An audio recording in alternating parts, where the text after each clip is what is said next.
Kongres luar biasa PSSI yang diadakan di Hotel Shangri-La pada Sabtu 2 November 2019 telah menghasilkan Ketua Umum PSSI yang baru periode 2019-2023. Muhammad Iriawan atau yang akrab disapa dengan Iwan Bule resmi terpilih menjadi Ketua Umum PSSI yang baru dengan meraih 82 suara dari total 85 voters. Dengan terpilihnya Ketua Umum PSSI yang baru, Ketua Bidang Kompetisi Asprop PSSI Sumatera Selatan Faisal Mursyid berharap pembinaan sepak bola yang berjenjang di Sumatera Selatan dan masalah infrastruktur.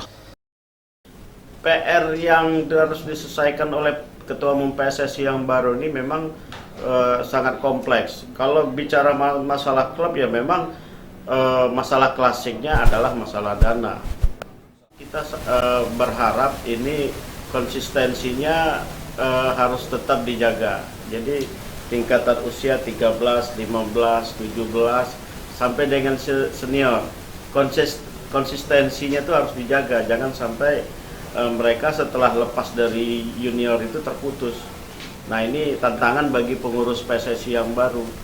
Sementara itu Amrizal, kapten tim Sriwijaya FC, berharap dengan terpilihnya Ketua Umum PSSI yang baru, persepak bolaan di Indonesia bisa lebih maju, terutama pada diri Timnas Indonesia.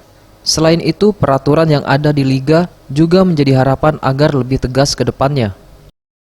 PSSI ada perubahan dari tahun-tahun sebelumnya.